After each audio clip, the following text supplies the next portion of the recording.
जय राम। जय श्री राम जय राम जय जय राम। जय सीताराम लक्ष्मण हनुमान। जय सीताराम लक्ष्मण हनुमान। जय जय राम श्री राम जय जय राम। जय जय राम श्री राम जय जय राम। जय सीताराम लक्ष्मण हनुमान। सीताराम लक्ष्मण हनुमान।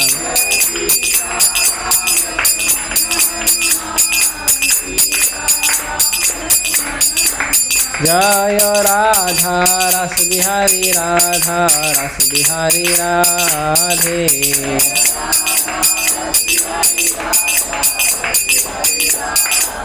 जय गौरनिताय गौरनिताय गौरनिताय जय गौरनिताय।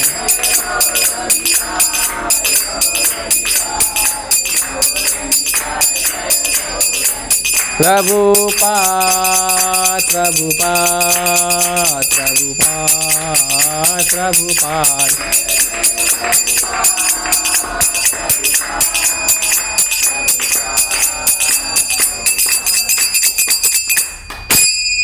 जय श्री श्री सीताराम हनुमान की जय। जय राधा माधव कुंज बिहारी। क्या चाहिए?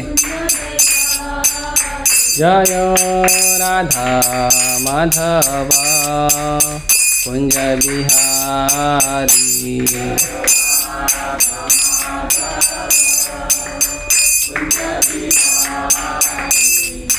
गोपीजन वल्लभ गिरिवरधारी।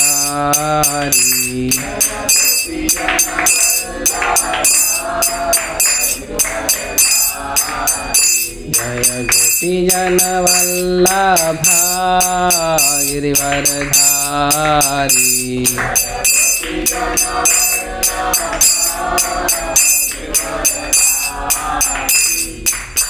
यशोदानंदन ब्रज जनरंजन।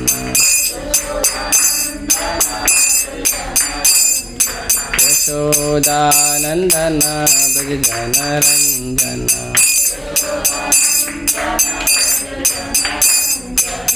यमुना तीरा वनचारी।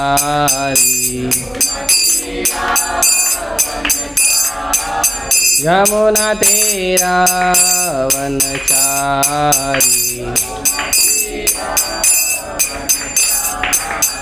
जय राधा माधव कुंज बिहारी।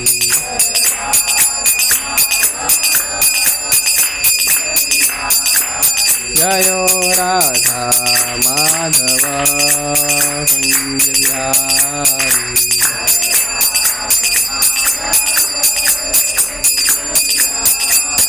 जय प्रभुपाद प्रभुपाद प्रभुपाद जय प्रभुपाद।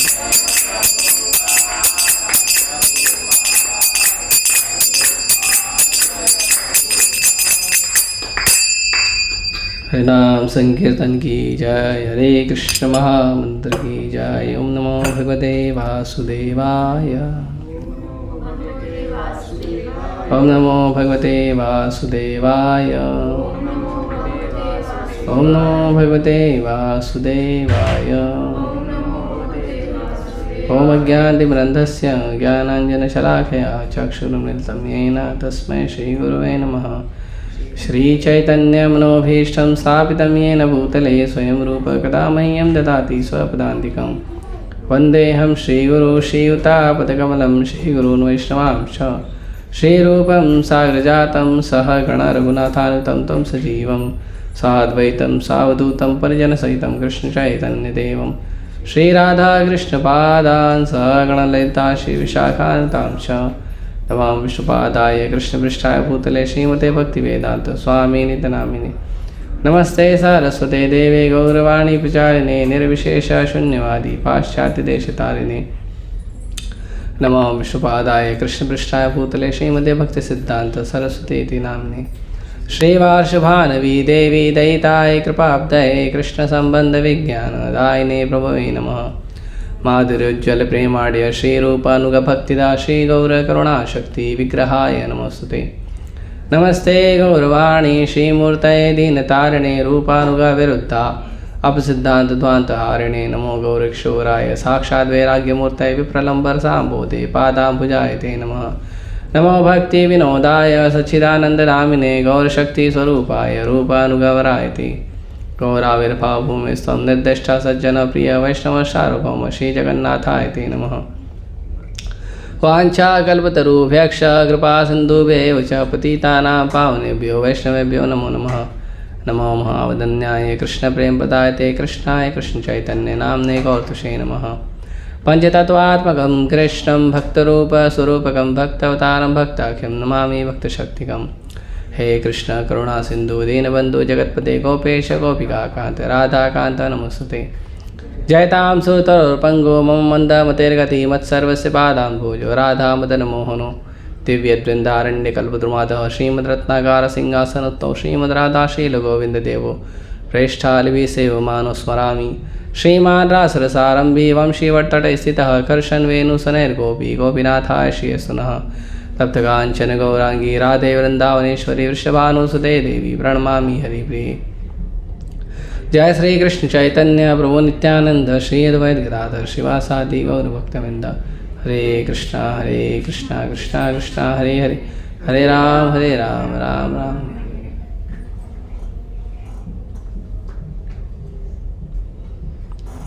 रामाय रामभद्राय रामचंद्राय वेदसे रघुनाथाय नाथाय सीताय पतये नमः।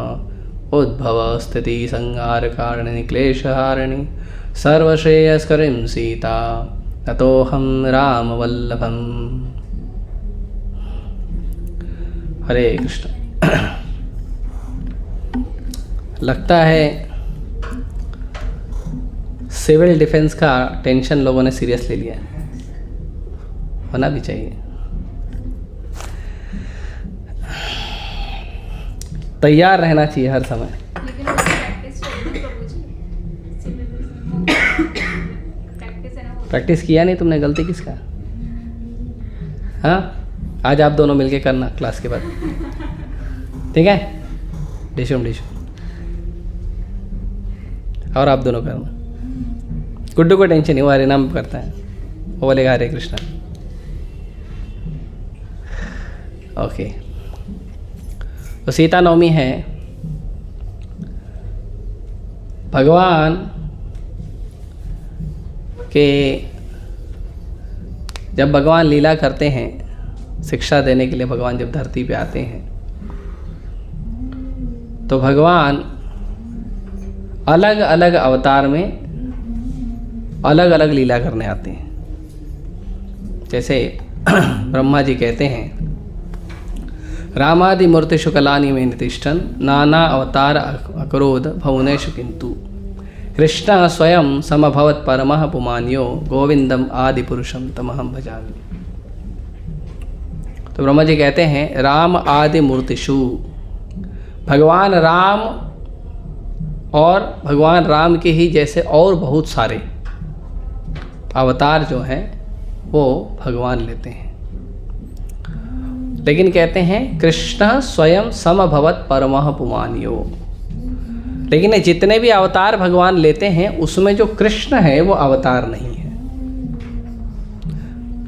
ब्रह्मा जी कहते हैं जो कृष्ण है वो परमः पुमान्यो, और परम भगवान है।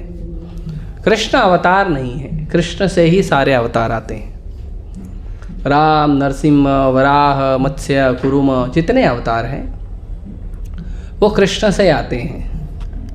और ये जो कृष्ण से सारे अवतार प्रकट होते हैं, ये ऐसा नहीं है कि जब अवतार लेने का टाइम होता है तो कृष्ण एक्सपांड होते हैं, ऐसा नहीं। वो भगवान कुछ कुछ लीलाओं में करते हैं, जैसे भगवान ने ब्रह्म विमोचन लीला में किया था कि भगवान अपने आप को एक्सपांड किए थे और ग्वाल बाल और बछड़े बन गए थे, गाय तो नहीं बने थे, पौगंड लीला थी। तो भगवान ने अपने आप को एक्सपांड किया। ऐसे ही जब भगवान लंका से आए थे, भगवान श्री राम लंका विजय करके जब आए अयोध्या में, तो भगवान को सबने एक साथ देखा। आकाश मार्ग में भगवान आ रहे थे पुष्पक विमान पे, तो भगवान राम को सबने एक साथ देखा। जो अयोध्या नगरी के जो राजपाट के लोग थे, जैसे माता कौशल्या, सुमित्रा, कैकेयी, भरत, शत्रुघ्न और सुमंत, बहुत सारे लोग थे, जो वशिष्ठ आदि बहुत सारे लोग थे, जो राजघराने के लोग थे, उन लोगों ने देखा, पूरे अयोध्या वासियों ने देखा, पशुओं ने देखा, पक्षी ने देखा, पेड़ ने देखा, पौधे ने देखा, कीट ने देखा, पतंगा ने देखा, सबने एक साथ राम को देखा।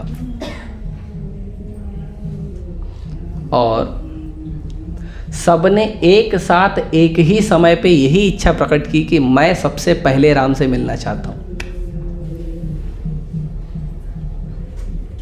कैसे संभव है?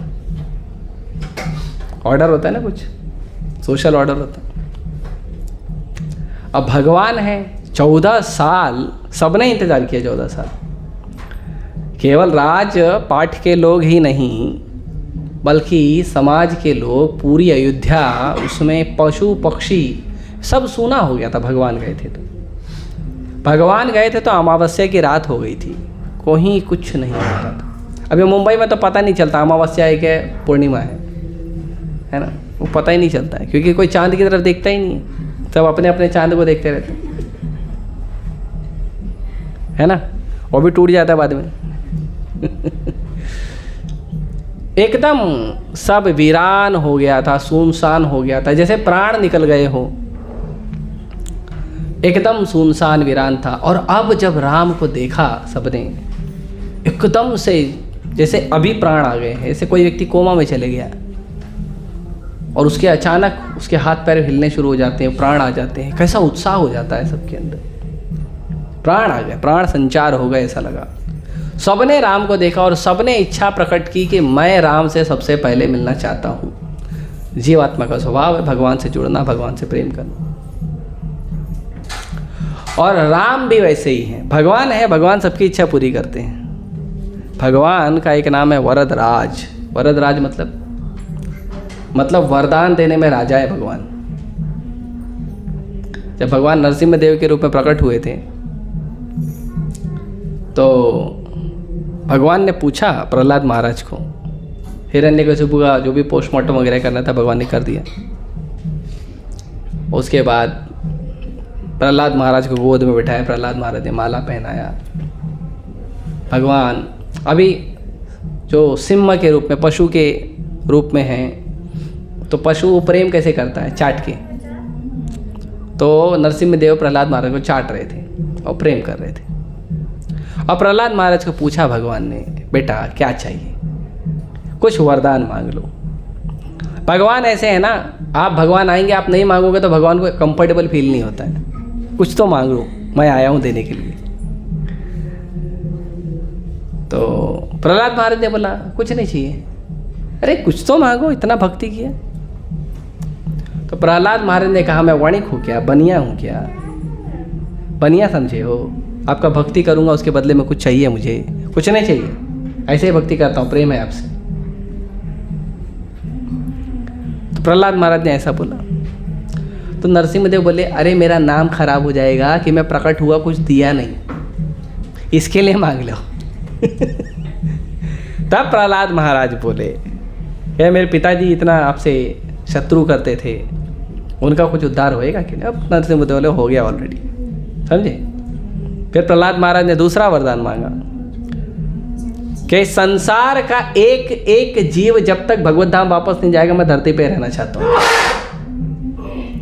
जब सब लोग भगवत धाम चले जाएंगे, सब पूरा मटेरियल वर्ल्ड खाली हो जाएगा, तब मैं आपके साथ वैकुंठ में आऊँगा। तो अगर हम लोग भगवत धाम नहीं जाएंगे तो प्रहलाद महाराज नहीं जाएंगे। ठीक है, इसके लिए अच्छे से भक्ति करो, प्रहलाद महाराज को मत रखो यहाँ पे।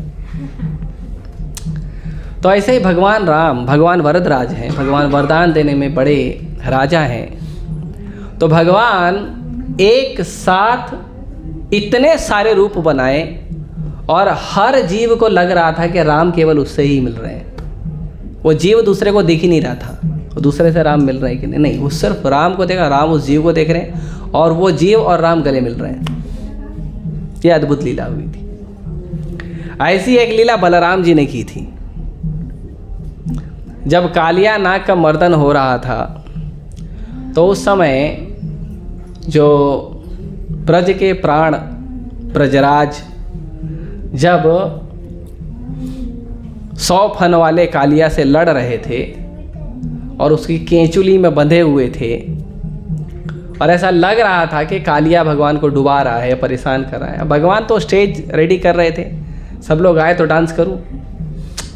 कोई भी डांसर कब डांस करता है? सब पब्लिक आ जाए, बढ़िया एकदम cheer करे, है ना, तो फिर कोई डांस करता है। भगवान बैठे थे केचुली में आराम करे, तो भगवान की आदत है केचुली में आराम करने की। शेष नाग पे भी भगवान यही करते हैं ना, नाग की केचुली पे आराम करते हैं, तो उनको तो आदत है। अब इन सबको थोड़ी पता ब्रज के लोगों को भगवान केचुली में आराम कर रहे हैं। बाद में तो जब ब्रज के लोगों ने देखा, माता यशोदा, आनंद महाराज, जब लोगों ने देखा तो विह्वल हो गए लोग। कृष्ण के साथ ऐसा हो रहा है और पूरा केंचुली में बंधे हुए भगवान।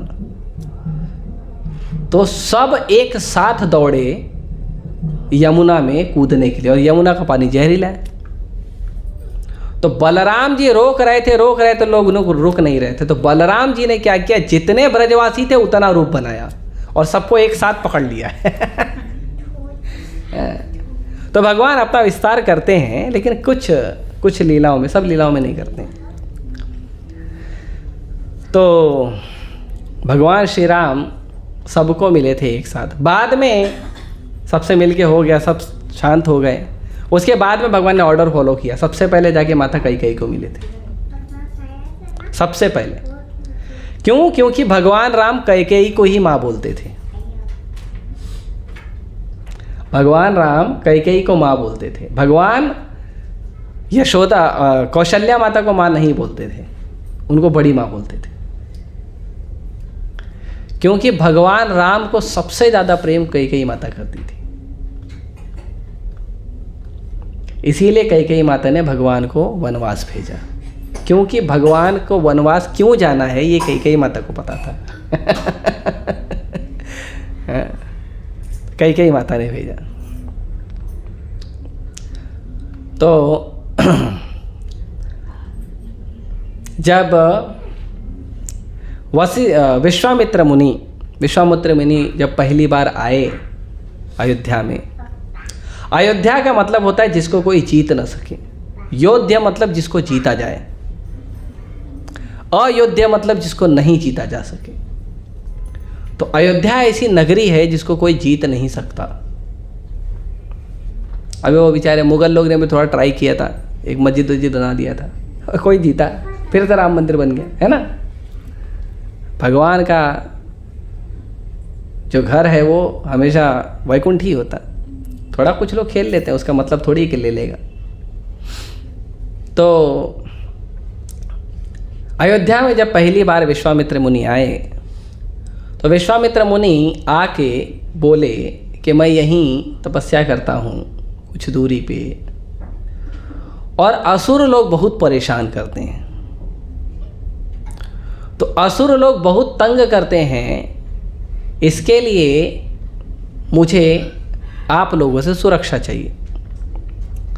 अब देखिए, विश्वामित्र मुनि अगर चाहें तो एक श्राप दे देंगे, सब असुर खत्म हो जाएंगे। उतना तेज है उनके अंदर, उतना भक्ति का तेज है, तपस्या है। लेकिन वो नहीं मार रहे हैं, वो जा रहे हैं क्षत्रिय के पास उसको रिक्वेस्ट करने कि आप आओ और मुझे हेल्प करो क्षत्रियों को मारने। तो वर्णाश्रम व्यवस्था जो है, वर्णाश्रम व्यवस्था में ब्राह्मण अपना काम करता है, लोगों को शिक्षा देना, लोगों को प्रचार करना भक्ति का, लोगों को आध्यात्मिक जीवन से जोड़ना, ये ब्राह्मण का काम है। ब्राह्मण का काम नहीं है तलवार वलवार उठा के युद्ध क्षेत्र में उतरे और लड़ाई वड़ाई करे, वो इमरजेंसी के लिए चलेगा, इमरजेंसी में कर सकता है।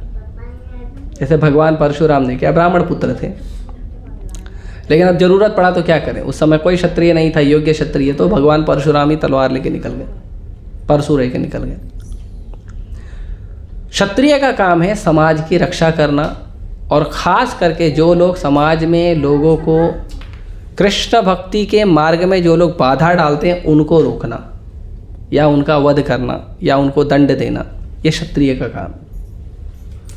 वैश्य का काम है कि लोगों को, समाज के लोगों का भरण पोषण करना, और भरण पोषण करने के लिए बिजनेस करना, खेती करना और गाय की रक्षा करना। कृषि गोरक्षा वाणिज्यम वैश्य कर्म स्वभावजम। और जो व्यक्ति ब्राह्मण नहीं बन पाया, क्षत्रिय नहीं बन पाया, वैश्य नहीं बन पाया, वो व्यक्ति शूद्र बनता था। मतलब वो बाकी तीनों ऑर्डर को हेल्प करता था। लोहे का काम करके देगा, लकड़ी का काम करके देगा, सोने का काम करके देगा, चांदी का काम करके देगा, मिट्टी का काम करके देगा, रोड बनाएगा, हाईवे बनाएगा, ब्रिजेस बनाएगा, है ना, घर के बर्तन बनाएगा, ये शूद्र का काम है। तो ये 4 वर्ण व्यवस्था है, और चारों वर्ण व्यवस्था का उद्देश्य क्या है? वर्णाश्रम चारवता विष्णु आराध्यते। चारों जो वर्ण व्यवस्था है उसका उद्देश्य है भगवान विष्णु को प्रसन्न करना, भगवान विष्णु की सेवा करना।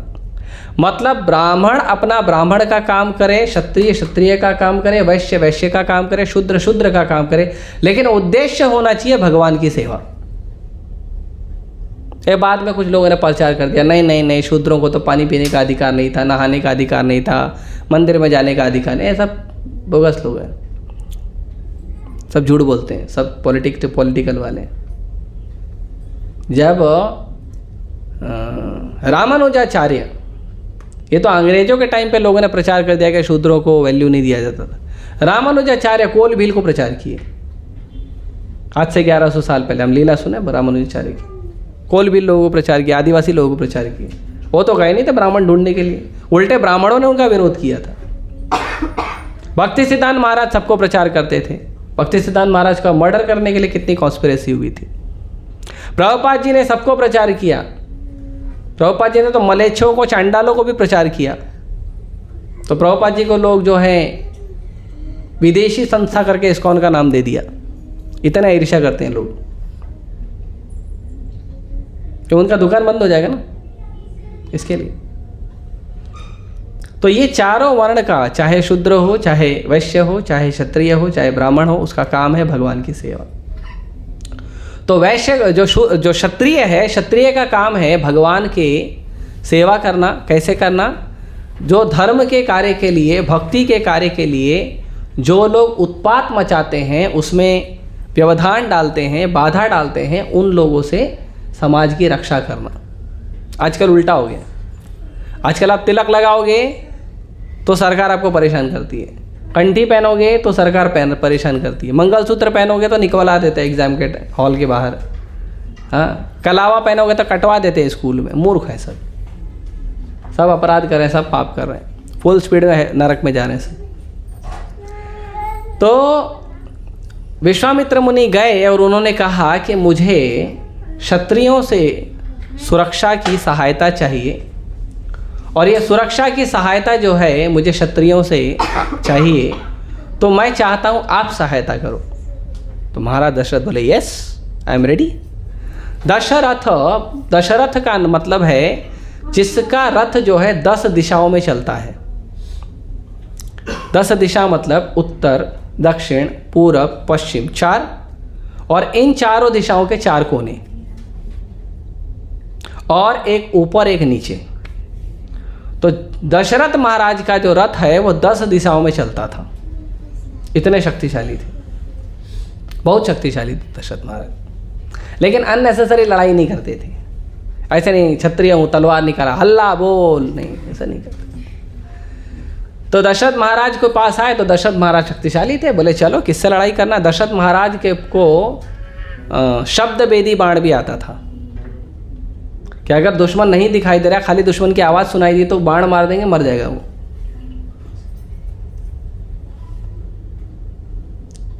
तो दशरथ महाराज बोले चलो तैयार करो, सेना उठाओ।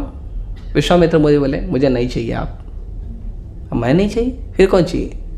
ठीक है कोई मजबूत सेनापति भेजता हूँ, वो भी नहीं चाहिए। फिर कौन चाहिए? मुझे राम और लक्ष्मण चाहिए। सुनते ही दशरथ महाराज मूर्छित हो गए, सुनते ही बेहोश हो गए। राम और लक्ष्मण जाएंगे, फिर किसी तरह उनको होश में लाए। बोले उठो, तो उठे, बोले नहीं होगा, राम लक्ष्मण नहीं जाएंगे, कुछ और मांग लो। विश्वामित्र मुनि बोले मुझे कुछ और नहीं चाहिए, राम लक्ष्मण चाहिए, देना है तो दो, नहीं देना तो कोई बात नहीं।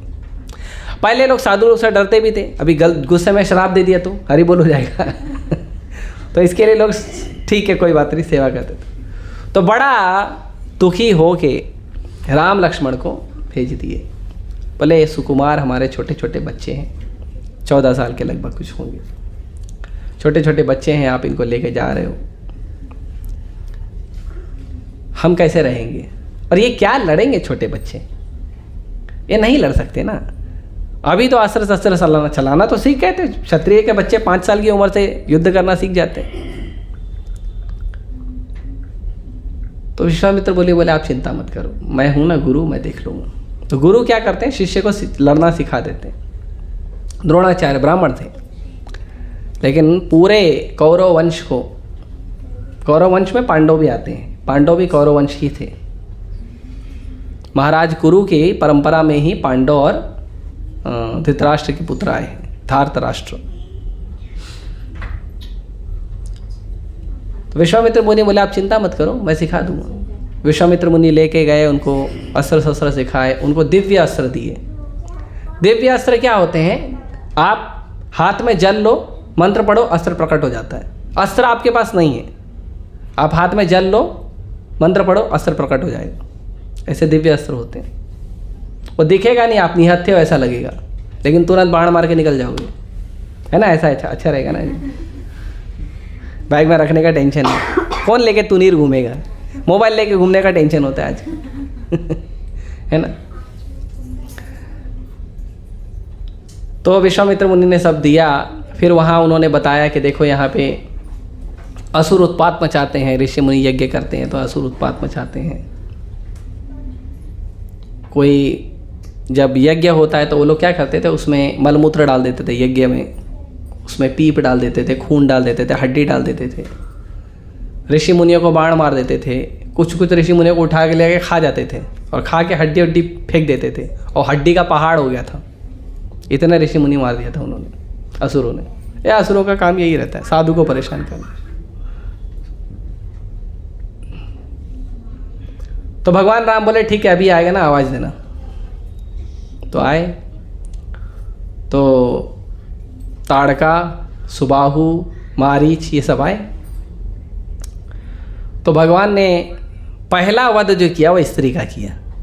हालांकि स्त्री को मारना मना है शास्त्रों में। मैं एक लेक्चर में बोला था 2 या 3 दिन पहले कि स्त्री के ऊपर हाथ नहीं उठा। स्त्री को तो वो चिल्लाकर गुस्सा करना भी नहीं चाहिए, बड़ा सम्मान होना चाहिए, और स्त्री को भी मर्यादा में रहना चाहिए। अभी आप एकदम काली चंडी का अवतार दिखाओगे तो बेचारा वो क्या करेगा? डर लगता है ना, पुरुषों को भी डर लगता है, वो कुछ तो करेगा। आजकल वही होता है। मुझे एक माता जी ने पूछा था, बेटा विवाह कर लो, घर में लक्ष्मी आती है। तो मैंने बोला ठीक है, मैं स्वीकार करता हूँ आपकी बात कि विवाह करेंगे घर में लक्ष्मी आएगी। मैं बोला आने के बाद घर में दुर्गा का रूप दिखाए तो गारंटी कौन लेगा?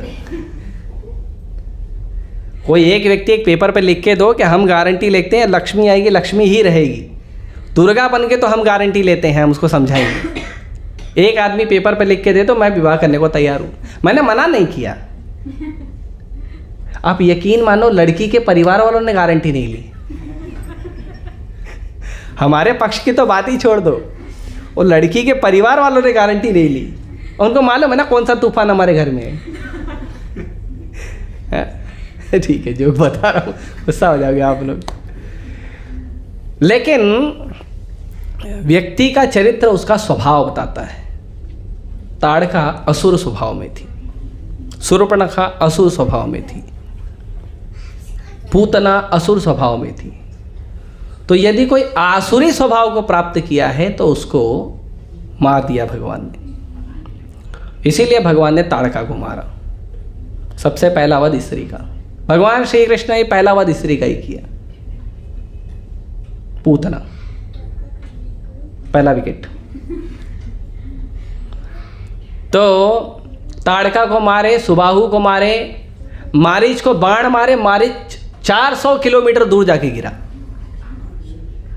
फिर वो आया नहीं रिटर्न, उधर ही कुटिया बना के भजन करने लगा। इतना आप सोचो, एक बाण से आदमी 400 किलोमीटर दूर जाके गिरे तो क्या हालत होएगा उसका। आया नहीं वो। फिर सब शांति हो गई। फिर विश्वामित्र मुनि बोले चलो अभी थोड़ा भ्रमण पे चलते हैं। तो उनको शिक्षा उक्षा दी है, बोले चलो भ्रमण पे। तो भ्रमण पे कहाँ ले जाना था? विश्वामित्र मुनि तो चाहते थे विवाह करा दे, है ना। तो विश्वामित्र मुनि पहुंच गए लेके सीता स्वयंवर में। सीता स्वयंवर में विश्वामित्र मुनि लेकर गए तो वहाँ पे ऑलरेडी शिव जी का धनुष रखा था। वो शिव जी का धनुष इतना वजनदार था कि वो शिव जी का धनुष को धक्का मारने के लिए गाड़ी पे, टायर वाली गाड़ी पे रख के धक्का मारने के लिए 400 मजदूर लगते थे हट्टे कट्टे। और सीता मैया बचपन में एक बार गेंद खेल रही थी, बॉल, पहले भी खेलते थे, तभी तो गेंद शब्द है, नहीं तो कहाँ होता। तो हम भी बॉल ही बोलते हैं हिंदी में, गेंद बोलते हैं ना, हमारे पास था पहले से। तो गेंद खेल रही थी और एक गेंद जो है पेड़ पर जाके अटक गई। अब वो गेंद को कैसे निकालेंगे? तो सोचने लगे कुछ लंबा चौड़ा हो तो ऐसा डंडा वंडा मार के निकाल दें। तो यहाँ वहाँ देखे कुछ दिखा नहीं, दिखा धनुष, शिव जी का धनुष दिखा। और सीता मैया बाएं हाथ से उठाई और शिव जी के धनुष से उसको डंडा मार के जो गेंद को मार के गिरा दी और धनुष को ले जाके रख दी। सिक्योरिटी गार्ड लोग ने देखा, हैरान हो गए, बोले इसको गाड़ी पे धक्का मारने के लिए 400 आदमी लगते हैं और ये छोटी सी लाली बाएं हाथ से उठा ली। और जाके तुरंत दशरथ महाराज को बोले ये देखो ऐसा हो गया। तो दशरथ महाराज ने कहा साइलेंट कर दीजिए।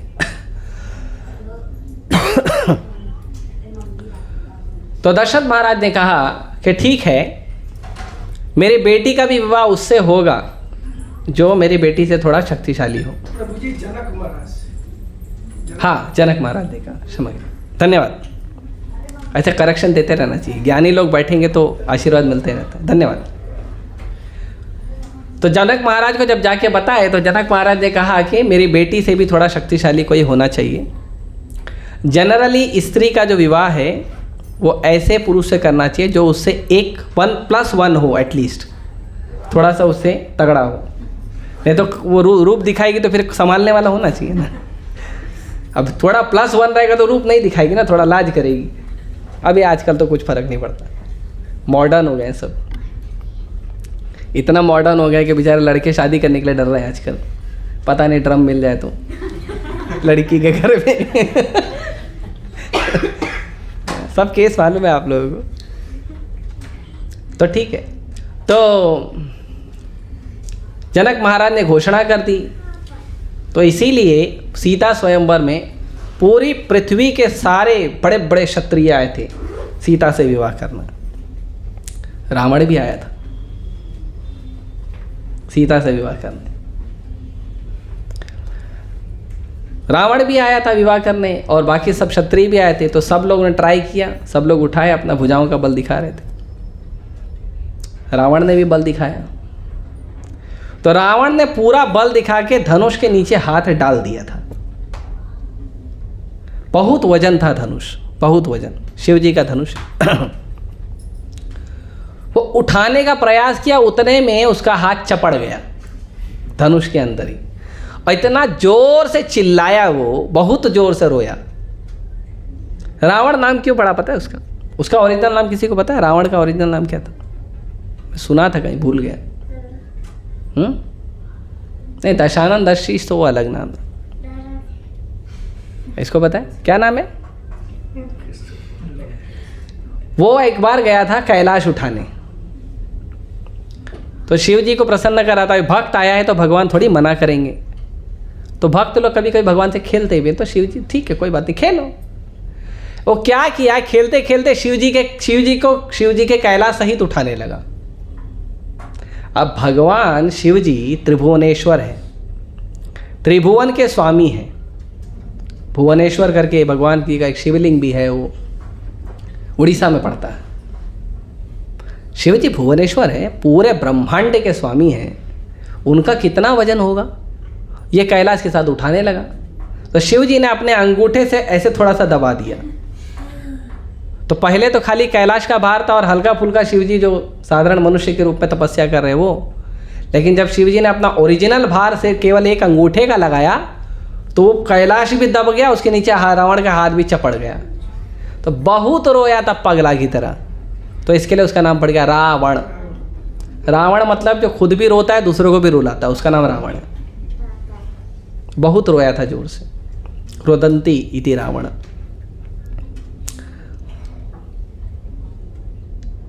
तो फिर से उसका हाथ चपड़ गया, याद आ गया होगा कैलाश, याद आ गया होगा शिव जी का ही धनुष है।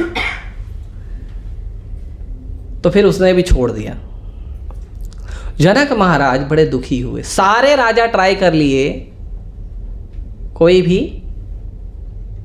भी धनुष नहीं उठा पाए। जनक महाराज ने कहा कि क्या इस पृथ्वी पे कोई भी क्षत्रिय नहीं है जो इस धनुष को उठा सके?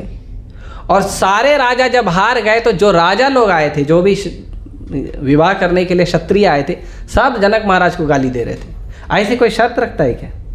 हाँ, ऐसी नामुमकिन शर्त रखा, ठीक है तुम्हारी बेटी उठा ली, इसका मतलब थोड़ी है कि बाकी लोग भी उठा लेंगे। नहीं उठा सकते हैं, कोई समझना चाहिए ना, शर्त को चेंज कर देना चाहिए। सब लोग बोल रहे थे।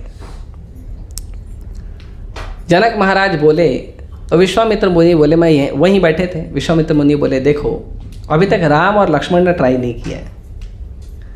तो जनक महाराज राम लक्ष्मण को देखे, एक तो भगवान इतने सुंदर है, कंदर्प कोटि कमनीय विशेष शोभा, इतने सुंदर है भगवान, सब भगवान को ही देख रहे थे।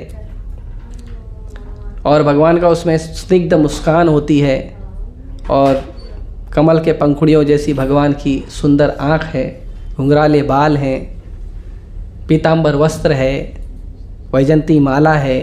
भगवान इतने सुंदर दिखते हैं, आभूषण और आकर्षित लगते हैं।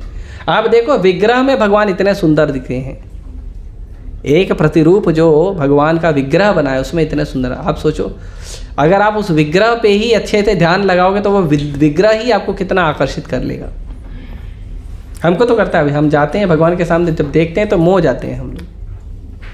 हाँ, स्पेशली भगवान के स्माइल को देखो, उनके आँखों को देखो, ये नाक को देखो, उनके चेहरे को देखो, मुखमंडल को देखो, इतना सुंदर है भगवान। तो दशरथ जनक महाराज बोले, अरे ये दोनों बच्चे क्या करेंगे, सारे रथी महारथी अतिरथी हार गए, अब तुम जो बोल रहे हो 2 छोटे बच्चे जाके धनुष उठाएंगे? विश्वामित्र मुनि बोले ट्राई तो कर सकते हैं। हाँ ठीक है, ट्राई कर सकते, जाओ। तो विश्वामित्र मुनि बोले, राम जाओ ट्राई करो। तो राम को ये नहीं बोले थे कि ये धनुष उठाने के बाद विवाह होगा तुम्हारा, वो नहीं बोले थे। उसको खाली बोले कि बाकी लोग नहीं उठा पाए, तुम उठाने का ट्राई करो। तो राम गए, देखे शिव जी का धनुष है। क्षत्रिय जो हैं शिव जी का पूजा करते हैं। यदि भगवान भी क्षत्रिय रूप में आएंगे तो भगवान शिव जी का पूजा करके हमें आदर्श स्थापित करते हैं। इसका मतलब नहीं है कि राम जो है शिव जी के भक्त हैं। यह क्षत्रियों के लिए कंपलसरी है कि वो शिव जी का पूजा करें, क्योंकि शिव जी जो है वो रक्षक भी हैं, क्षेत्रपाल भी हैं। शिव जी रक्षा भी करते हैं।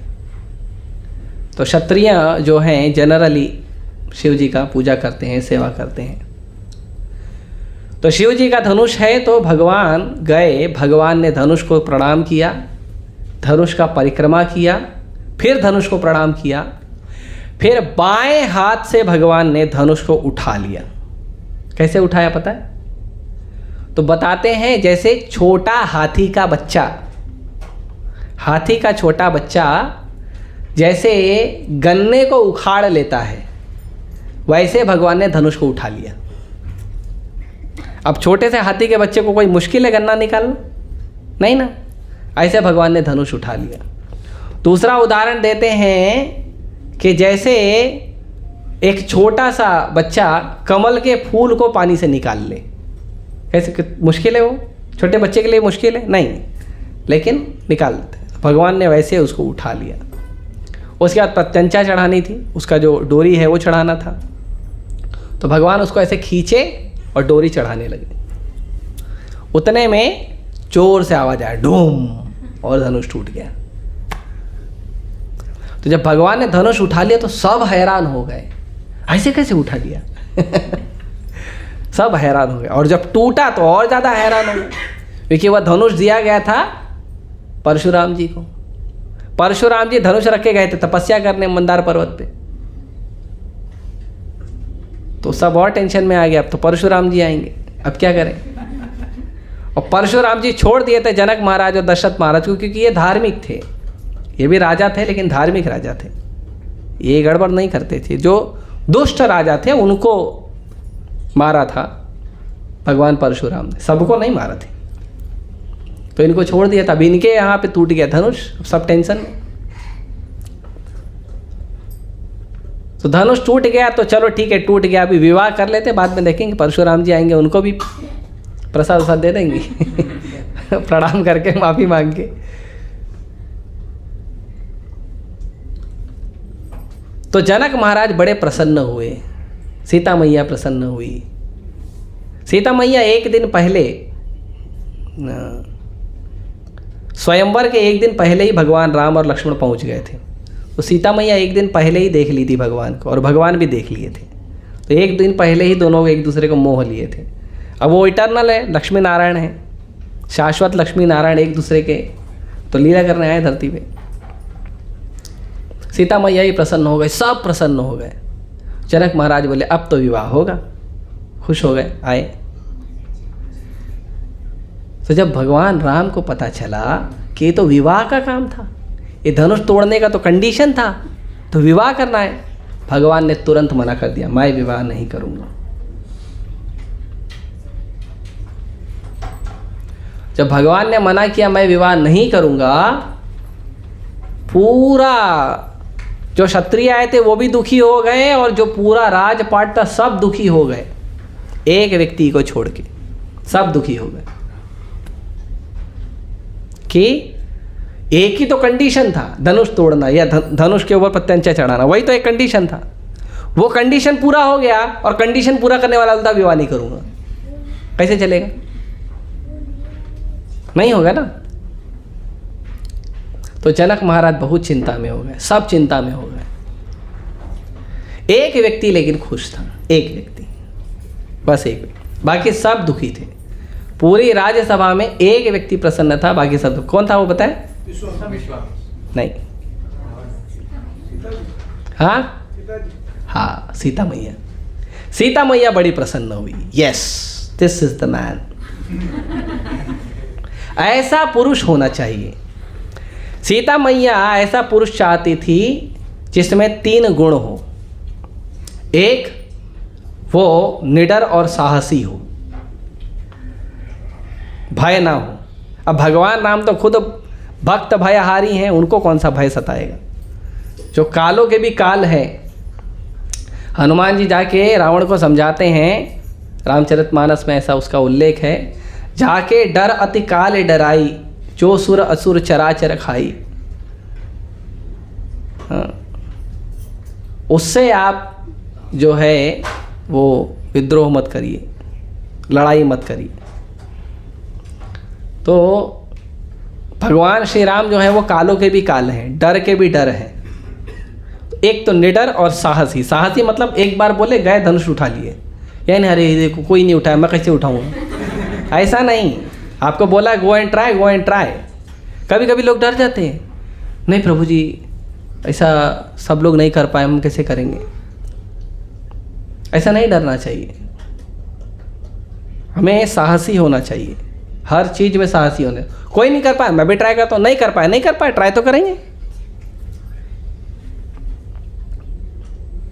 दूसरा शक्तिशाली, वो तो देख लिया, धनुष उठा लिया भगवान, कोई नहीं उठा पाया भगवान उठा लिया। और तीसरा सबसे महत्वपूर्ण गुण जो एक स्त्री को पुरुष में ढूंढना चाहिए वो है आत्मसंयमी। अपनी इंद्रियों के ऊपर उसको कंट्रोल होना चाहिए। एक स्त्री के लिए ऐसा पुरुष जो है ना बहुत उसके जीवन के लिए अच्छा होता है। आप सोचो, इस लड़की को देखेगा, उसको देख के भी मन उसका फिसल जाएगा, दूसरी को देखेगा उसको फिसल जाएगा। विवाह होने के बाद क्या होगा, ये किसको किसको पकड़, किधर किधर पकड़ेगी। बहुत महत्वपूर्ण है। आजकल की स्त्रियां देखती हैं कोई पैसे वाला ज़्यादा है, ज़्यादा सुंदर दिखता है, बढ़िया बॉडी है, और जो भी बहुत सारे पता नहीं क्या बहुत लिस्ट है इनका, बड़ा लिस्ट है। भागवतम खत्म हो जाएगा वो इनका लिस्ट चर्चा करेंगे तो पर जो भी है ये नहीं देखना चाहिए। देखना चाहिए संस्कारी है या नहीं, देखना चाहिए साहसी है या नहीं, देखना चाहिए उसके अंदर संयम है या नहीं।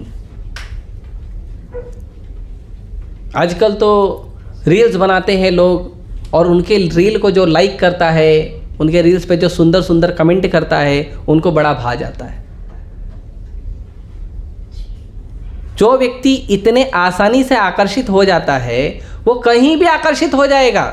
आज तुमसे हुआ कल किसी और से हो जाएगा।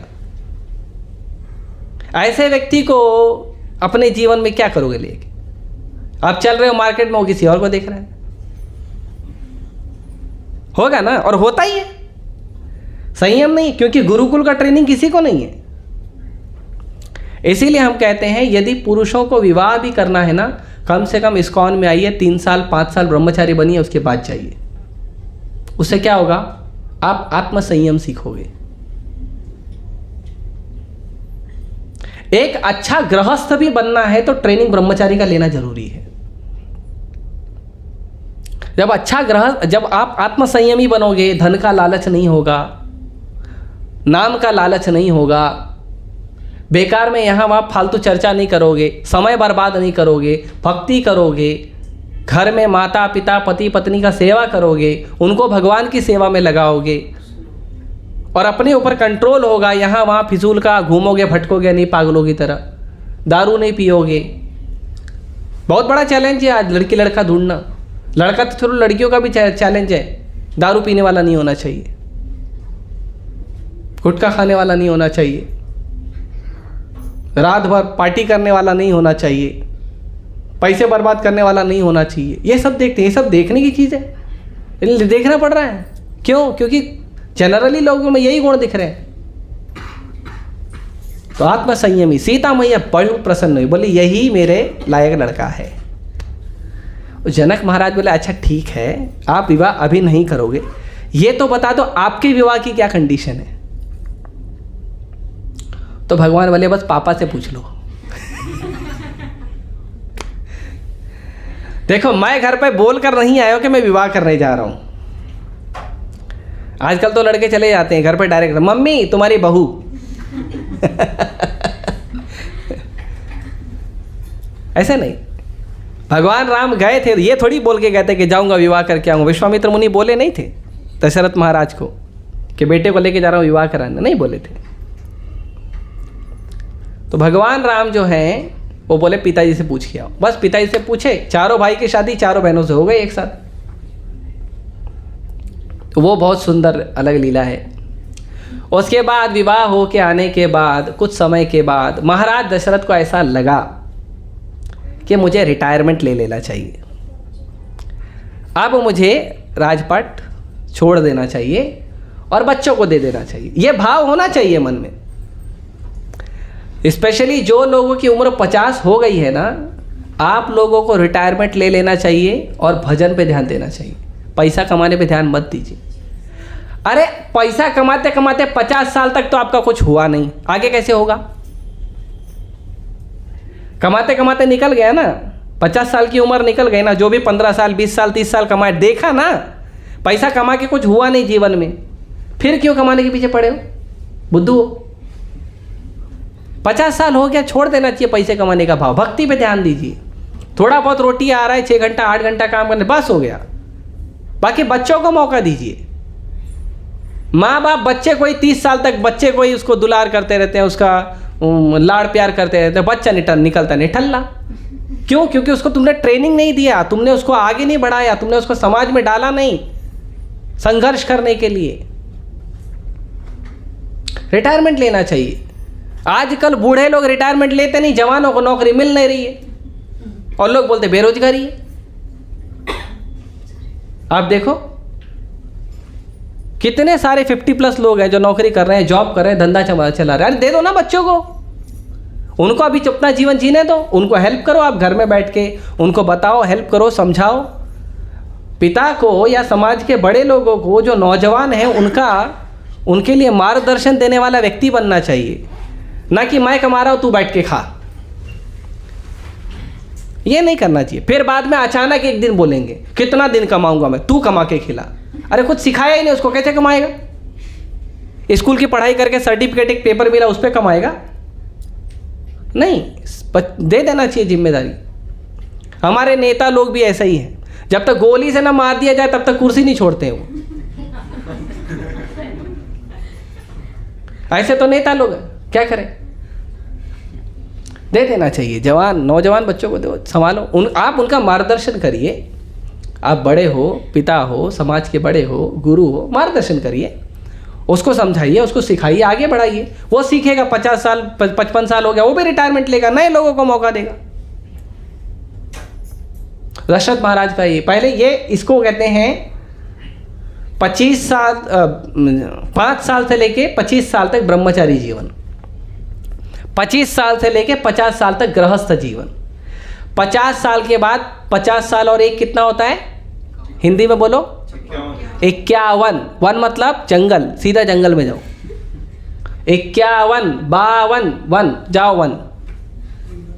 हाँ, इसीलिए बनाया गया ये हिंदी में जो गिनती है ना, इसीलिए बनाई गई। फिर उसके बाद आपका 75 हो गया, 80 हो गया, फिर क्या? 80 के बाद 81 82 सन्यासी, जाओ प्रचार करो भगवान का। ये सब, हाँ, ये सब इसीलिए बनाए गए। तो करना चाहिए। रिटायरमेंट लेते ही नहीं लोग। नहीं मुझे आता है, बच्चा कैसे संभालेगा, और एक दिन बच्चों को दे देते। अचानक शरीर छूट गया, बच्चे को कुछ समझता ही नहीं, दुकान बेच देता है। हाँ, यही हो रहा है ना। तब सिखाना चाहिए, अपने साथ रख कर सिखाना चाहिए, ट्रेनिंग देना चाहिए। कुछ समय बाद रिटायरमेंट ले लेना चाहिए। दशरथ महाराज बोले अब मैं सोच रहा हूँ रिटायरमेंट लेने का। मैं सोच रहा हूँ कि जो मेरा सबसे बड़ा बेटा है राम, मैं उसको राजपाट दे दूँ। तो एक दिन सभा में ऐसा बोले। जैसे ही दशरथ महाराज ने सभा में ऐसा बोला, सब लोगों ने एक स्वर में बोला वेरी गुड, बहुत अच्छा, साधु साधु। एक भी व्यक्ति ने ये नहीं बोला कि दशरथ महाराज थोड़ा दिन और आप करिए। किसी ने नहीं बोला। दशरथ महाराज सुने, अच्छा तो लगा कि बेटा उनका ही डिसीजन है ना, अच्छा तो लगा, लेकिन दुखी हो गए इस बात सोच के कि मैं क्या इतना बुरा चला रहा था। किसी ने नहीं बोला कि अरे थोड़ा दिन रहिए, बाद में दे देना राम को। होता है ना, अरे नहीं सर आप थोड़ा और दिन संभालिए। किसी ने नहीं बोला। तो वशिष्ठ मुनि समझाए नहीं, सब राम से प्रेम करते। राम ऐसे ही प्रेम करते थे सबसे। राम शब्द का मतलब होता है आनंद देने वाला। तो राम से सब ऐसे ही प्रेम करते थे। जो राम से संबंध था, सब राम से आनंदित खुश रहते थे। लेकिन दशरथ महाराज ने कैकेयी माता को 3 वचन दिए थे, नहीं 3 या 2 वचन दिए थे, 2 वचन दिए थे। तो 2 वचन दिए थे और उसके बदले में माता कैकेयी ने मांगा 14 वर्ष का वनवास और दशरथ को महाराज की गद्दी, भरत को। बार बार दशरथ निकल रहा है। अच्छा है आप लोग ज्ञानी लोग बैठे हैं तो गलती सुधरते रहेगी। तो भरत को गद्दी। नहीं, कभी कभी गलत बोलना भी पड़ता है देखने के लिए कि कथा सुन रहे हैं कि नहीं, चेक करते हैं उन लोग। नहीं, मैंने गलती 2 बार गलती की है, मैं स्वीकार कर रहा हूँ, ठीक है। प्रभु जी होता है ऐसा, मेरे पास तो होता है। हाँ, क्योंकि मनुष्य हूं ना। इससे प्रूफ होता है मनुष्य हूं। तो भरत को गद्दी मिले और भगवान को 14 वर्ष का वनवास मिले। भरत महाराज बड़े दुखी हुए, अकेले राम को बुलाए। राम को अकेले बुलाए और बोले देखो, कोप भवन में ही बुलाए, क्योंकि एकदम मूर्छित हो गए थे। आप सोचिए, विश्वामित्र मुनि बोले कुछ समय के लिए उसको मेरे साथ भेज दो, तो वो मूर्छित बेहोश होकर गिर गए थे। अब जब सुने 14 साल के लिए भेजना पड़ेगा, तो उनका हालत खराब हो गया, एकदम प्राण विहीन जैसा उनका भाव हो गया। दुखी बहुत हुए। फिर राम को कोप भवन में ही बुलाए और राम को बोले देखो, आपकी माँ की ये इच्छा है। ऐसा नहीं बोले कि तुम जाओ, मैंने वचन दिया है पालन करो। बोले देखो, मैंने ऐसा वचन दिया था और ये तुम्हारा वचन के बदले में तो आपकी माँ की ये इच्छा है। भगवान एकदम प्रसन्न हो गए। भगवान बोले यस, मैं जाऊंगा। एक बार भी नहीं बोले अरे ये तो आपका डिसीजन है, आपने अपने पत्नी को क्या बोले तो वो आप दोनों का मैटर है, काहे के लिए मेरे को फंसा रहे हो। आजकल के बच्चे यही बोलेंगे, आजकल के बच्चे यही बोलेंगे। लेकिन भगवान ने बोला ठीक है, मैं जाऊं। भगवान गए कौशल्या माता को बताने, क्योंकि कैकेयी माता से तो मिल लिए।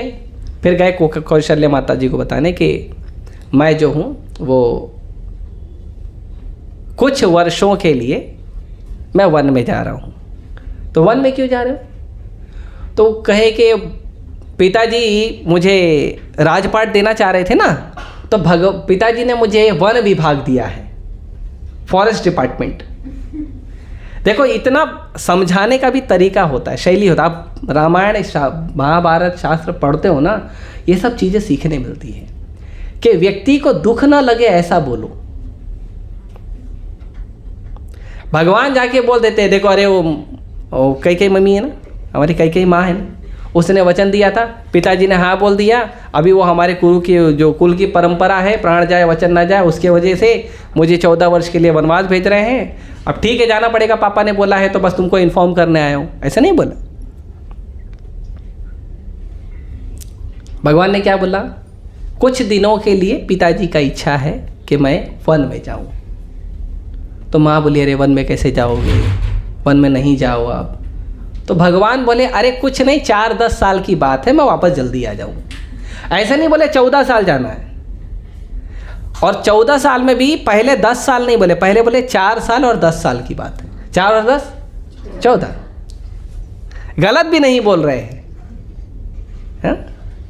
बहुत सुंदर वर्णन है, आप पढ़िए, रामायण पढ़िए, बहुत सुंदर है। अभी एक एक शब्द को बताते बनूंगा तो बहुत लंबा हो जाएगा, तो बहुत प्रयास कराओ फास्ट कर देगा। संक्षेप में आप बता रहे हैं। हाँ। इसके लिए वो कैकेयी वाला एपिसोड तो पूरा स्किप कर दिया मैंने। हाँ। तो माता कौशल्या बोली नहीं देखो ऐसा मत करो। बोले देखो पिताजी का आज्ञा है, पालन करने दीजिए, पिताजी का वचन है। तो माता बुलाई सीता मैया को। सीता मैया को बोली देखो, बोले राम को तुम बताओ। तो भगवान बताए कि मैं कुछ समय के लिए वन में जा रहा हूँ। ऐसे उनको भी नहीं बोले कि मैं 14 वर्ष के लिए जा रहा हूँ, मैं कुछ समय के लिए वन में जा रहा हूँ, कुछ सालों में वापस आ जाऊँगा। और तुम्हारा कर्तव्य है, मैं तुमको विवाह करके लाया हूँ इसलिए कि तुम मेरे माता पिता की सेवा करो। आजकल तो बोलते हैं ऐसे क्यों, मैं लाया हूँ मेरी सेवा करेगी, मम्मी पापा का थोड़ी करेगी। नहीं, जो व्यक्ति एक आदर्श व्यक्ति होता है वो कभी नहीं बोलता है कि तुम मेरी सेवा करो, सहायता मांगता है, सेवा नहीं। प्रभुपाद जी कभी नहीं बोलते थे कि तुम लोग मेरे शिष्य हो, मेरी सेवा करो। प्रभुपाद जी कहते थे चैतन्य महाप्रभु का ये आंदोलन है, इसमें मुझे आप लोग की सहायता की ज़रूरत है। और ये जो चैतन्य महाप्रभु का जो मिशन है वो आगे इसीलिए बढ़ रहा है क्योंकि मेरे गुरु महाराज का आशीर्वाद है और तुम जैसे ये जो यूरोपियन अमेरिकन के जो बच्चे हैं तुम्हारे सहायता से ही आगे बढ़ रहा है। कभी क्रेडिट नहीं लिए कि मैंने ये मिशन बनाया, नहीं। तो पति लोगों को भी ये समझना चाहिए कि पत्नी को ये ना बोले कि तुमको मैंने अपनी सेवा करने के लिए लाया है। हाँ, तो उन्होंने बोला आप, और फिर बताने लगे बहू का धर्म होता है सास ससुर का सेवा करना। ऑब्वियसली परिवार भी वैसा होना चाहिए, दोनों तरफ से प्रेम होता है। माता कौशल्या जैसी हो तो शायद हर बहू सेवा करेगी।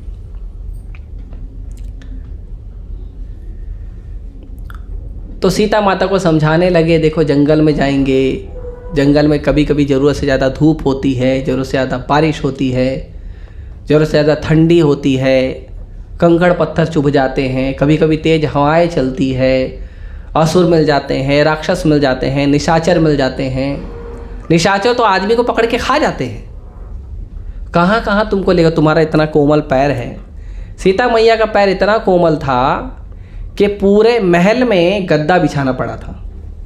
वो ऐसे मार्बल पे चलती थी तो उनका पैर लाल हो जाता था। ऑलरेडी लाल है लेकिन और लाल हो जाता था, और गद्दे पे भी लाल हो जाता था, और गद्दे पे भी थोड़ा लाल हो जाता। इतना कोमल थे वो सीता मैया, सुकुमारी।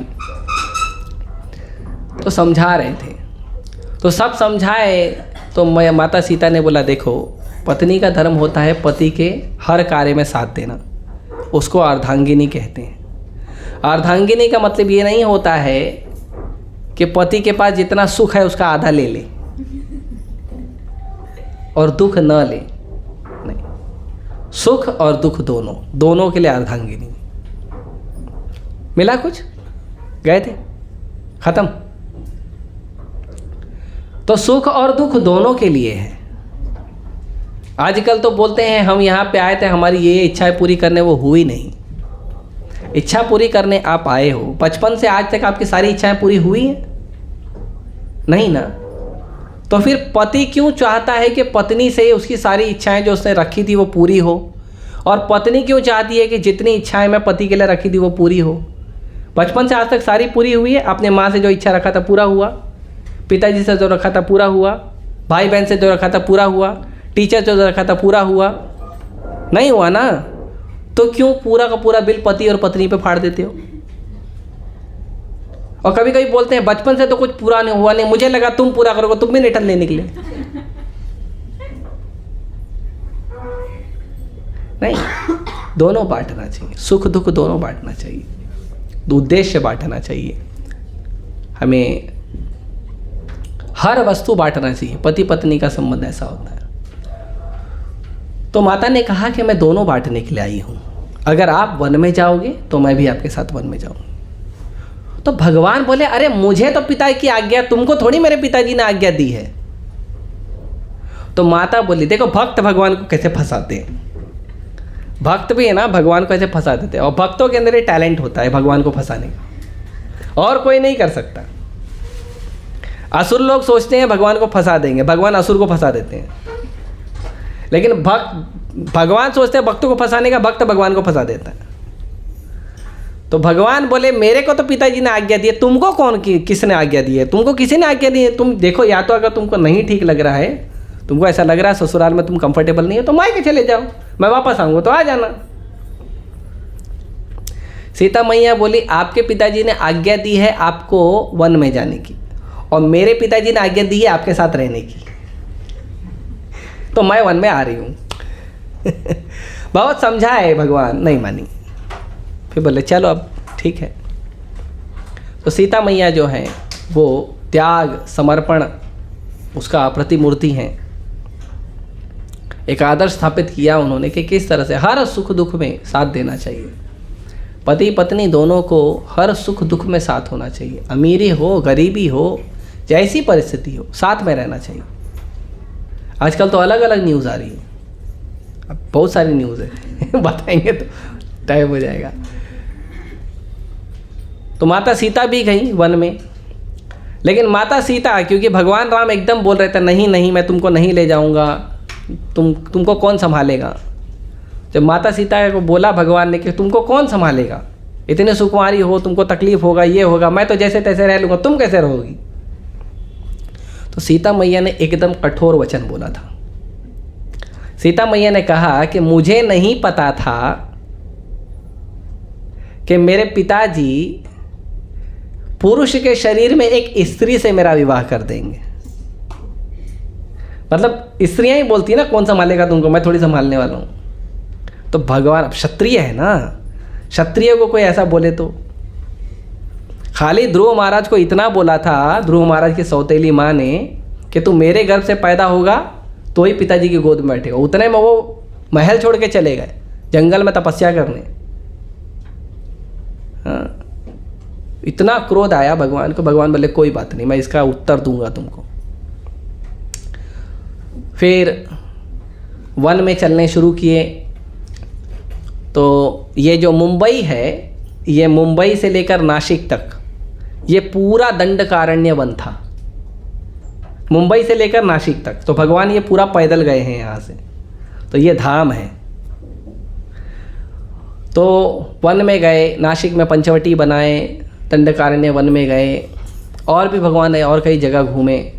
पूरा भारत भगवान घूमे हैं, अलग अलग जगह। चित्रकूट गए, किष्किंधा गए, किष्किंधा वगैरह तो बाद में गए। तो यहाँ पे पंचवटी में जब आए तो यहाँ पे वो शूर्पणखा ने ऐसे आकाश मार्ग से उड़ रही थी। वो भी खेचरी थी। खे मतलब आकाश और चरी मतलब उस पर चरने वाला, मतलब घूमने वाला। खेचरी, खिचड़ी नहीं। मैं ट्राई किया, मिला नहीं। मैं सोचा था खिचड़ी खिलाना आज आप लोग। खेचरी, तो खेचरी जो है वो घूम रही थी। उसने देखा राम लक्ष्मण को। अब असुर स्वभाव के लोग जो है ना, वो कामी बहुत होते हैं। तो उसने सोचा कि, और रावण ने शूर्पणखा के पति को मार दिया था एक बार। रावण ने मार दिया था। वो ऐसे घूमती थी इधर उधर भी, बिना हस्बैंड की वाइफ क्या करी थी, तो घूमती रहती थी। और रावण की एक जो टीम है वो नासिक में थी, खर, दूषण और त्रिसरारी एक टीम है, वो यहीं पे थी। वो घूम रही थी। घूमते घूमते नज़र पड़ी राम और लक्ष्मण पे, तो वो आ गई नीचे और राम और लक्ष्मण को बोली कि देखो मैं तो कुंवारी हूँ, है विवाहिता, देखो मैं तो कुंवारी हूँ, तुम लोग भी बड़े सुंदर हो और मैं चाहती हूँ कि हमसे विवाह कर लो।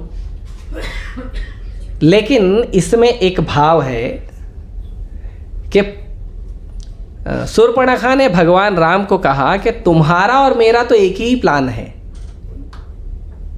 एक ही प्लान तुम्हारा और मेरा है, और उस एक प्लान को हम पूरा करना चाहते हैं। तो उसका जो साधु जन है उसका मतलब निकालते हैं कि शूर्पणखा को उसके पति को रावण ने मारा था। तो शूर्पणखा भी चाहते थे कि रावण का भी हरि बोल हो जाए। और भगवान राम भी यही चाहते थे, इसीलिए तो आए थे। तो शूर्पणखा ने जब कहा तो भगवान देखे, देखो ऐसा है, मैं तो एक पत्नी व्रतधारी हूँ। मेरा ये जो भाई है ना, ये अकेला है, कुंवारा है, अकेला है, कुंवारा नहीं, अकेला है। आप उसको बात से बात, और क्षत्रिय पहले ज़्यादा शादी करते थे। तो शूर्पणखा बोली कोई बात नहीं, आप विवाहित हो तो हम इसके पास चले आएंगे। उसके पास गए। लक्ष्मण जी बोले एक बात बताओ, तुमको मुझसे विवाह करना है, अच्छा ये बताओ तुम दासी बन के रहना पसंद करोगी या रानी बन के? तो शूर्पणखा ने कहा मैं तो रानी बनना चाहूँगी। तो बोले देखो मैं हूँ राम का दास, राम मेरे राजा हैं, सीता मेरी रानी है। तुम अगर दास से विवाह करोगे तो दासी बनोगी, रानी तो बनोगी नहीं। तो अगर तुमको विवाह करना है रानी बनने के लिए तो मेरे भाई के पास जाओ। वापस भेज दिए। अब ये दोनों फुटबॉल की तरह उसको खेल रहे थे। फिर इसने अपना मेकअप उतार दिया, मेकअप करके आई थी ना। फिर इसने अपना मेकअप उतार दिया, मुंह धो लिया, असली रूप दिखाया कि मैं जो हूँ असुर हूँ। इसके लिए कोई किसी के पीछे हाथ धो के मत पड़ो, कोई मुंह धो के दिखाए तो दिक्कत हो जाएगा। आजकल यही है, धोखे में डालने वाला काम है। तो उसने जो है अपना असली रूप दिखाया। तो उसने कहा सारी जड़ ये है ना, सीता यही जड़ है ना, यही रानी है, राम भी इसी को स्वीकार किए हैं और यही रानी है, तो तुमसे विवाह होगा तो भी इसकी दासी बनना पड़ेगा। सारी जड़ सीता है, सीता को ही खत्म कर देती। तो सीता के ऊपर झपटी। उतने भगवान ने कहा लक्ष्मण इसका हरि बोल कर दो। लक्ष्मण ने क्या किया, उसको कुरूप कर दिया। पहले ही कुरूप था और कुरूप कर दिया, तो उसका नाक और कान काट के फेंक दिया। तो गोदावरी नदी के उस पार गिरा उसका नाक और कान। तो इसके लिए उस जगह का नाम पड़ा नासिक। नासिक जो है नाक को कहते हैं, इसीलिए उसका नाम पड़ा नासिक। और फिर वो रोते रोते गई और जाके वहाँ पे रावण के भाइयों को बता दिया। और रावण के भाई जो है खरदूषण, वो रावण की तरह ही पावरफुल थे, बस अमृत नहीं पिए थे। और वो लोग 14,000 आर्मी के साथ रहते थे वहाँ पे, 14,000। और वो लोग आए लड़ने के लिए। शूर्पणखा ने बताया ऐसा ऐसा हुआ, जाके रोते रोते सब बताया। वो आया। असुर लोग तो असुर का ही सहयोग देंगे ना। साधु लोग अपने समाज में कोई गलत है तो उसको दोष देते हैं, उसको गलत बताते हैं। असुर लोग अपने समाज का गलत आदमी ना, उसको भी बोलते हैं वो गलत नहीं है, क्यों, कुछ नहीं किया, कुछ गलत नहीं किया। आप देखेंगे आजकल के परिवेश में भी ऐसा ही। तो वो आए। तो जब वो आए तो उन्होंने देखा राम और लक्ष्मण को। जनरली माता सीता अंदर ही रहती थी, राम और लक्ष्मण। तो बातचीत होने लगी। आए असुर लोग। तो असुरों ने जब राम और लक्ष्मण को देखा एकदम मोहित हो गए। इतना सुंदर कोमल सुमंगल भगवान का सुंदर रूप राम और लक्ष्मण का, एकदम मोहित हो गए। और असुरों ने मूड बदल लिया, बोले नहीं मारेंगे, मारेंगे नहीं। तो असुरों ने कहा, खरदूषण ने, देखो हम तुमको मारेंगे नहीं, हम तुमको लेके जाएंगे श्रीलंका में, म्यूजियम में रखेंगे और रोज तुम्हारा दर्शन करेंगे। भगवान इतने सुंदर हैं कि असुर भी चाहते हैं रोज भगवान का दर्शन करें। हमारा क्या भाव होना चाहिए, है? रोज दर्शन करिए। मंदिर नहीं भी आ पाते हो ना, ऐसा आप लोग व्यवस्था करिए कि आपके पास रोज भगवान का मोबाइल में दर्शन है, रोज देखो भगवान को। बड़ा आनंद का सेवा है, बड़ा आनंद का कार्य है। भगवान के सुंदर रूप से आकर्षण होना चाहिए सेवा के लिए। सेवा करें, हमारे स्वामी हैं। और भगवान जो है वो लड़ाई के मूड में खड़े थे, क्योंकि भगवान बताना चाहते थे कि मैं पुरुष ही हूँ, मैं स्त्री नहीं हूँ। भगवान बताना चाहते थे। तो भगवान बोलते हैं तुम जैसे कुत्तों को मारने के लिए तो मैं पहले से खड़ा हूँ यहाँ पे। और असुरों को कोई गाली देता ना तो बड़ा गुस्सा तुरंत आ जाता है, तो बोलते बोलता भी है। तो आए लड़ाई करने। भगवान बोले लक्ष्मण को सीता को अंदर ले जाओ। तो लक्ष्मण बोले नहीं प्रभु आप जाओ अंदर, मैं देख लूंगा इन लोगों को। भगवान बोले मेरा आदेश है, सीता को अंदर ले जाओ। तो लक्ष्मण जी प्रार्थना की मैया चलिए। सीता मैया अंदर गई, लक्ष्मण जी भी कुटिया के जो भी है अंदर गए। और भगवान जो है युद्ध शुरू किए। सिर्फ 1 घंटा लड़ाई किए थे। 1 घंटा लड़ाई में 14,000 आर्मी को उनके लीडर के साथ फिनिश कर दिया भगवान ने। और भगवान पूरे लहूलुहान हो गए थे, इतने सारे लोग को मार दिया अकेले ना। फिर पूरा फिनिश हो गया। फिर भगवान आवाज़ लगाए सीता को लक्ष्मण। तो सीता मैया जब आई तो देखी ऐसा उग्र रूप भगवान का, और देखी इतनी लाशें बिछी है, सब मर गए। तो सीता मैया बोले क्या किया आपने? तो भगवान बोले असुर थे, मार दिया। सीता मैया बोले अच्छा नहीं किया आपने, क्योंकि सीता मैया पहले ही मना की थी अस्त्र शस्त्र मत लेकर चलो। उसके पीछे सीता मैया ने कहानी बताई थी। सीता मैया बताई थी कि एक बार एक साधु था, बहुत अच्छा साधु था, वो चींटी को भी नहीं मारना चाहता था, अच्छा साधु था।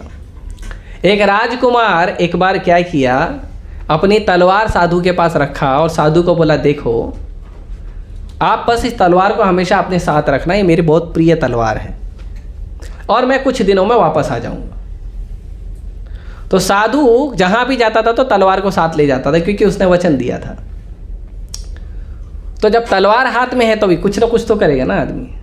तो कभी थोड़ा सा ऐसा घास को उखाड़ देते थे, कभी थोड़ा ऐसे करते थे।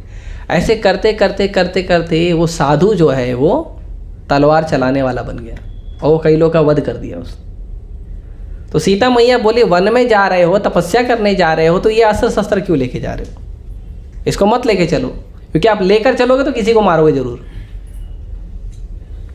और भगवान बोले, मैं क्षत्रिय हूँ भाई, जरूरत पड़ा तो करेंगे। तो सीता मैया मना कर रही थी, लेकिन भगवान माने नहीं थे। तो राम और लक्ष्मण अस्त्र शस्त्र लेकर चले थे। और सीता मैया बोली, मना किया था ना, मुझे पता था ये दिन आएगा। अब देखिए, भले सीता मैया वो सामने असुर है, लेकिन सीता मैया तो जगदम्बा है, पूरे जगत की माँ है। अब बेटा कितना भी खराब हो, माँ को अच्छा लगेगा? तो असुर को भी मारे भगवान तो उनको अच्छा नहीं लगा कि आपने असुरों को क्यों मारा। तो सीता मैया ने कहा, अब से मेरे सामने किसी को नहीं मारोगे। भगवान बोले, आया ही उसी ले और क्षत्रिय अवतार लिया, कैसे नहीं मारूं? तो सीता मैया बोले, नहीं मारना। तो भगवान बोले, ठीक है, फिर आप अग्निलोक चले जाओ और जो कॉपी सीता है वेदवती, उसको हम बुलाएंगे। तो सत्ययुग की घटना है। रावण जो था, रावण वो एक बलात्कारी व्यक्ति था। रावण के अंदर बहुत दोष थे। ऐसे लोग बोलते हैं कि रावण तो इतना साधु था, सीता को लेके गया, स्पर्श भी नहीं किया, है ना, ऐसा बोलते हैं। रावण एक बलात्कारी व्यक्ति था। और जिस लोक में जाता था, उस लोक की जो सबसे सुंदर स्त्री होती थी, उसको बोलता था मेरे से विवाह करो, नहीं तो उसका विनय भंग कर देता था,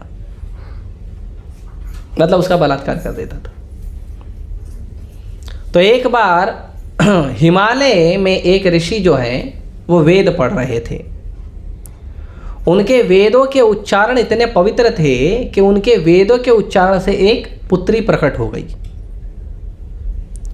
और क्योंकि वेद जो है भगवान की वाणी है, तो जो पुत्री है, पुत्री ने भी इच्छा किया कि मैं भगवान विष्णु से ही विवाह करूंगी और किसी से नहीं करूंगी। तो वो तपस्या कर रही थी और रावण गया वहाँ पे, उस माता जी का नाम था वेदवती। तो रावण गया वहाँ पे, इतना सुंदर रूप देखा तो रावण फिर मोहित हो गया, कामी आदमी। तो रावण ने उसको कहा मुझसे विवाह करो, ऐसे वैसे बहुत समझाया। माता जी ने मना किया, बोले देखो मैं विष्णु से विवाह करना चाहती हूँ और किसी से नहीं करना चाहती हूँ, आप चले जाइए यहाँ से। तो जब प्रेम से नहीं मानी तो बल का उपयोग करने लगा। तो उसने क्या किया, वेदवती का बाल पकड़ लिया। और वेदवती तपस्या में इतनी तीक्ष्ण थी कि उसने हाथ से अपना बाल काट दिया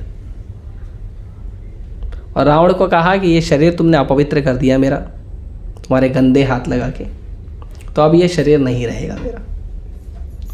तो वेदवती ने कहा, लेकिन तुम्हारे मृत्यु का कारण भी मैं ही बनूंगी, अगले जन्म में आके तुम्हारे मृत्यु का कारण मैं बनूंगी। तो जो वेदवती थी, वो वेदवती अपने आप को, अपने शरीर की अग्नि प्रकट करके समाप्त कर दी। वही वेदवती जो है, जब सीता मैया अग्निलोक चले गई तो वही वेदवती आई थी। तो हिरण का डिमांड वेदवती ने किया था, और वेदवती आई थी। तो इसका उल्लेख जो है रामचरितमानस में और वाल्मीकि रामायण दोनों में मिलता है। आगे आगे हो जाओ ना, आपको कितनी बार बोला पीछे मत बैठा करो, बार बार बोलना पड़ता है। ज़रूरत है मैं क्लास छोड़ के ये सब बोलूँ? अच्छा लगता है आपको? वेरी गुड ना, रिकॉर्डिंग होता है, कई लोग सुनते हैं, ऑनलाइन लोग सुनते हैं कि मैं बार बार रिक्वेस्ट कर रहा हूँ, हर क्लास में रिक्वेस्ट कर रहा हूँ। अच्छा लगता है? अच्छा लगता है, कोई बात नहीं, अच्छा लगता है तो मैं हर क्लास में बोलूँगा। अगर आपको पसंद है तो मैं हर क्लास में बोलूँगा, नहीं तो सुधर जाइए, ठीक है। तो वेदवती जो है वो आई थी। वेदवती ने फिर हिरण का डिमांड किया और वेदवती का अपहरण रावण ने किया था। रावण सीता को नहीं ले गए थे। इसीलिए जब लंका विजय हो गया तो भगवान ने अग्नि का जो परीक्षा लेने का प्रयास किया था। वो क्यों किया था? क्योंकि सीता मैया अग्निलोक में थी। तो जो वेदवती है वो अग्नि में प्रवेश की, तो वेदवती अग्निलोक चले गए और सीता मैया अग्निलोक से प्रकट हुई। और भगवान ने एक पत्नी व्रत लिया था, तो वेदवती को तो स्पर्श नहीं करेंगे। और भगवान को पता ही है वेदवती है, भगवान को पता है मेरी पत्नी नहीं है, इसीलिए अग्नि परीक्षा ली गई थी। ठीक है, कई बार लोग बोलते लड़कियों को अग्नि परीक्षा देनी पड़ती, लड़कों को भी बोलो जाओ 12 घंटा काम करो घर के लिए, अग्नि परीक्षा से कम है क्या? हाँ, ट्रेन में धक्के खाओ 4-4 घंटे, 12-12 घंटे काम करो, कम है? करके दिखाओ। हम भी तो घर में काम करते हैं, तो बराबर हुआ ना, ज़्यादा कहाँ हुआ? तो इस तरह से सीता मैया के अनेक गुण हैं जिनको हम सीख सकते हैं, समझ सकते हैं। ये रामायण जो है, रामायण भगवान ने लीला की है, रामायण के चरित्र को समझ के हम अपने जीवन में उतारें। भगवान राम आदर्श पिता, आदर्श पुत्र, आदर्श पति, आदर्श राजा। भगवान ऐसे राजा हुए कि आज भी लोग बोलते हैं राम राज्य चाहिए, ऐसे राजा हुए। क्यों? क्योंकि भगवान के राज्य में लोगों को उस समय कोई बीमारी नहीं थी, कोई शरीर का बीमारी नहीं था, कोई मन का क्लेश नहीं था, लोग मन में भी संतुष्ट थे, हमेशा आनंद में रहते थे और मृत्यु का समय भी खुद चुन सकते थे। ये भगवान राम का राज था। अभी लोग चाहते हैं राम राज हो, लेकिन राम राज आएगा राम चेतना से। जब आप पूरी तरह से राम चेतना में आओगे, राम भावना में आओगे, तब राम राज आएगा। राम राज ऐसे नहीं आएगा कि आप घर में बैठ के अपना इंद्रिय तृप्ति करो और भगवान राम राज लाके दे दे हमको कोई कष्ट ना हो, ऐसा थोड़ी होता है। भगवान बहुत स्पष्ट कहते हैं भगवद गीता में कि जो भगवान की भक्ति करता है, महात्मानस्तु माम पार्थ, जो महात्मा होता है, वासुदेव सर्वमिति स महात्मा सुदुर्लभ, जो भगवान को ही सब कुछ समझता है। सर्वम इति, इति मतलब सब कुछ, सर्वम इति मतलब कुछ या वस्तु, सर्वम मतलब सब कुछ मेरा भगवान है। जो व्यक्ति समझता है उसको महात्मा बोलते हैं। महात्मा कोई पॉलिटिकल टाइटल नहीं है। और भगवान कहता है ऐसे महात्मा को क्या होता है? भगवान कहते हैं महात्मानस्तु माम पार्थ दैवीं प्रकृतिम आश्रितः, कि जो महात्मा होता है वो ऑलरेडी राधा रानी की सीता मैया के आश्रय में रहता है, ऑलरेडी भक्ति के आश्रय में रहता है, ऑलरेडी भगवान के प्रोटेक्शन में रहता है, उसको अलग से प्रोटेक्शन लेने की आवश्यकता नहीं है। हम लोगों को अलग से प्रोटेक्शन लेना पड़ता है। क्यों? क्योंकि हम भगवान के आश्रय में नहीं हैं। भगवान के आश्रय में रहेंगे तो कोई चिंता नहीं होगा। और जो भी थोड़ा बहुत कष्ट होता है वो हमारे कर्मों का होता है। भगवान हमें कोई कष्ट नहीं देते, ना भगवान हमें सुख देते हैं ना दुख देते हैं, सब हमारे कर्मों से आता है। हाँ, लेकिन भगवान की भक्ति करोगे तो सुख बढ़ेगा, दुख कम होगा, आनंद बढ़ेगा जीवन का। तो भगवान, अगर हमें राम राज चाहिए तो राम राज का मतलब होता है राम भावना। राम मंदिर बना है, भगवान राम के विग्रह की स्थापना हुई है, इतना बड़ा उत्सव हुआ, तो पूरे संसार में राम चेतना आनी चाहिए। हमारा 24 घंटा केवल राम के लिए होना चाहिए, तब जाके राम राज होगा। प्रभुपाद जी को एक बार एक व्यक्ति ने पूछा, सब लोग भगवान का भक्ति करेंगे तो दुनिया कैसे चलेगी? प्रभुपाद जी बोलते तुमको दुनिया चलाना क्यों है? और सब लोग भगवान का भक्ति करेंगे तो पूरा दुनिया वैकुंठ हो जाएगा,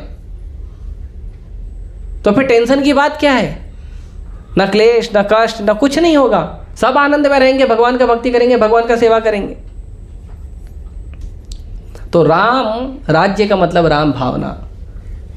हमें 24 घंटा भगवान के स्मरण में, भगवान की सेवा में, भक्तों की सेवा में रहना चाहिए, वो राम राज्य है। और आप अभी भी करो, आपको फील हो जाएगा कि मैं राम के आश्रय में रहता हूँ। एक छोटी सी लीला है, 2-3 मिनट बता के ख़त्म करता हूँ।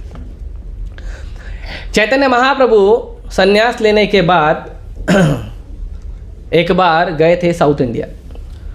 साउथ इंडिया में वहाँ से चैतन्य महाप्रभु एक ब्राह्मण को गीता का ज्ञान देके जब जा रहे थे, तो वहाँ पे एक व्यक्ति ने, एक ब्राह्मण ने चैतन्य महाप्रभु को कहा मेरे घर पे आके प्रसाद ले लेना। तो महाप्रभु बोले ठीक है। तो महाप्रभु जब उसके घर पे गए, दोपहर में बुलाए थे 12 बजे के आसपास, तो महाप्रभु जब उनके घर पे गए तो उन्होंने प्रसाद कुछ बनाया ही नहीं था। महाप्रभु गए, बोले आपने मुझे प्रसाद के लिए बुलाया था, भोग लगा दिया भगवान को? तो ब्राह्मण ने कहा भोग कैसे लगेगा आप बताओ, लक्ष्मण गए हैं अभी लकड़ी लाने, लक्ष्मण लकड़ी लाएंगे तो सीता मैया कुकिंग करेगी, फिर भगवान को भोग लगेगा, फिर आपको मिलेगा। पूरा लीला में ही थे वो। ऐसे राम भावना है। उन्होंने खुद भी नहीं खाया था, भगवान के लिए भी नहीं बनाया। फिर कुछ समय के बाद बहुत दुखी होके रोने लगे। बोला अरे अब रो क्यों रहे हो? तो उसने कहा ये दुष्ट रावण मेरी जगत जननी मेरी माता को स्पर्श कैसे किया, ये जल क्यों नहीं गया? वो स्मरण ही चल रहा है उनका लीला का। तो भगवान समझाए, बोले सीता मैया को रावण ने स्पर्श नहीं किया था, वो वेदवती थी, वो मान नहीं रहे थे। तो भगवान फिर वहाँ से गए कुर्म क्षेत्र। कुर्म क्षेत्र में कुर्म पुराण कुछ ब्राह्मण पढ़ रहे थे, तो कुर्म पुराण में इसका उल्लेख आता है कि जो सीता मैया है वो वेदवती थी जिसको रावण ले गया था। भगवान अपने हाथ से लिख कर लेके आए, क्योंकि पहले जेरोक्स कॉपी नहीं होता था, फोटो कॉपी नहीं होता था। पहले तो जो कॉपी है उसी को एक और पेपर लो या पेड़ का पत्ता लो, उस पर लिखो। भगवान लिख कर ला के उसको दिखाए, देखो ये प्रमाण है, शास्त्र प्रमाण है। तब जाके वो ब्राह्मण ने कुकिंग किया, भोग लगाया, भगवान को खिलाया। हाँ? भगवान मुरारी गुप्ता करके भगवान चैतन्य महाप्रभु के एक शिष्य हुए। तो मुरारी गुप्ता, उसको जब भगवान ने कहा कि तुम कृष्ण का नाम जप करो, राम का क्यों जप करते हो? तो भगवान तो गुरु हैं, चैतन्य महाप्रभु उनके गुरु हैं, तो बोले ठीक है मैं कृष्ण का नाम जप करूँगा। लेकिन वो रात भर सोए नहीं, कृष्ण का नाम भी नहीं जप किया, रात भर सोए नहीं। और दूसरे दिन भगवान को कहते हैं कि मैं चाहता हूँ आत्महत्या कर लूँ। तो महाप्रभु बोले क्यों ऐसा? तो मुरारी गुप्ता ने कहा मेरा राम के चरण से चेतना हट नहीं रहा है, और आपने कहा है कृष्ण का नाम जप करो, दोनों मेरे से नहीं हो पा रहा है। तो गुरु का आज्ञा पालन नहीं कर पा रहा हूँ और भगवान की सेवा नहीं कर पा रहा हूँ, तो सोच रहा हूँ आत्महत्या कर लूँ। तो भगवान ने कहा तुम हनुमान हो। मुरारी गुप्ता हनुमान जी के अवतार है। तुम हनुमान हो, तुम्हारा राम में ही चेतना रहेगा। तो राम राज्य का मतलब राम चेतना, राम भावना वो होना चाहिए, तब जाके राम राज्य हो। तो ऐसी अनेकों लीलाएं हैं। रामायण के एक एक पात्र से हम बहुत कुछ सीख सकते हैं। दशरथ महाराज की एक लीला है, सीता मैया की है, भगवान राम की है, हनुमान जी की है, बहुत सारी लीलाएं हैं, तो हम चर्चा कर सकते हैं। ठीक है, बहुत लेट हो गया है, मैं रोक देता हूँ यहीं पे क्लास को। हरे कृष्णा कृष्णा कृष्णा हरे हरे, हरे राम राम राम। श्री श्री सीतारामकृष्ण हनुमान की जय। श्री श्री सीता नवमी महामहोत्सव की जय। हरे कृष्ण। एक प्रश्न लेते हैं। प्रभु जी, सीता जी का जन्म कैसे हुआ था? बड़ी लंबी स्टोरी है, शॉर्टकट में बता दीजिए। सीता मैया जो है जनक महाराज के यहाँ पे रावण जो है साधुओं से टैक्स लेता था। और रावण साधुओं से टैक्स क्या लेता था पता है? साधुओं का खून लेता था टैक्स में, ब्राह्मणों का। तो ब्राह्मणों ने खून दिया, तो क्यों टैक्स लेता था पता है? पूजा करने के लिए। अगर तुमको भगवान का नाम जप करना है, पूजा करना है, हवन करना है, तो टैक्स देना पड़ेगा। तो साधु खून देते थे और भगवान का भजन करते थे। लेकिन साधुओं ने कहा ये जाओ, ये मटका जिस मटके में जमा किया था, ये मटका जहाँ रखोगे ना वहाँ अकाल पड़ जाएगा। तो रावण के यहाँ लेके आए, तो रावण को रावण के मंत्री ने कहा यहाँ मत रखो, पूरा लंका जो है अकाल में परिवर्तित हो जाएगा, ब्राह्मणों का श्राप है। तो फिर रावण बोला क्या करें? तो उन्होंने कहा इसको कहीं किसी जगह पे ले जाके गाड़ दो। कहाँ गाड़े? बोले किसी दुश्मन के, आपका कोई दुश्मन है उसके राज्य में ले जाके गाड़ दो। रावण एक बार आया था आक्रमण करने महाराज दशरथ के ऊपर। तो दशरथ महाराज तो जब भी कोई आक्रमण करने आता था तो एक माता जी को लेके विवाह मंडप में बैठ जाते थे। तो रावण जब आक्रमण करने आया था तो जनक महाराज बीच में आ गए थे। तो बोला ये जनक जो है ना ये मेरा दुश्मन है। बोला ठीक है उसके राज्य में गाड़ दो। तो उसके राज्य में गाड़ दिए। तो ऐसा कहते हैं, कुछ लीलाओं में ऐसे कहते हैं कि उस मटके से ही सीता मैया प्रकट हुई। और जब अकाल पड़ा था तो 11 साल अकाल पड़ा था, 11 साल बारिश नहीं हुआ था।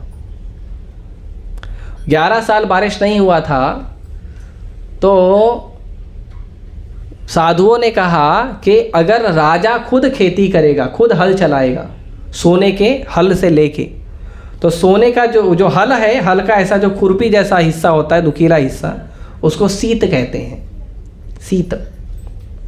तो उससे वो हल चला रहे थे। तो हल जहाँ भी रुकता था वहाँ दान करते थे, दान करते थे तो फिर हल आगे चलने लगता था, मतलब धक्का मारने पे। तो ऐसे करते करते एक जगह हल अटक गया, आगे बढ़ ही नहीं रहा था, दान भी कर रहे तो भी नहीं बढ़ रहा था। तो बोले यहाँ खोदो, यहाँ कुछ है। तो वहाँ पे एक पात्र निकला और उस पात्र में एक सुंदर सी जो है बालिका, सुंदर सी शिशु बालिका जो है वो मिली। तो वो शिशु बालिका जो है, क्योंकि वो सीत से निकली थी इसके लिए उसका नाम पड़ा सीता। ठीक है, हरे कृष्ण। ठीक है, श्री सीतानवमी महामहोत्सव की जय, श्रील प्रभुपाद की जय, हरे कृष्णा।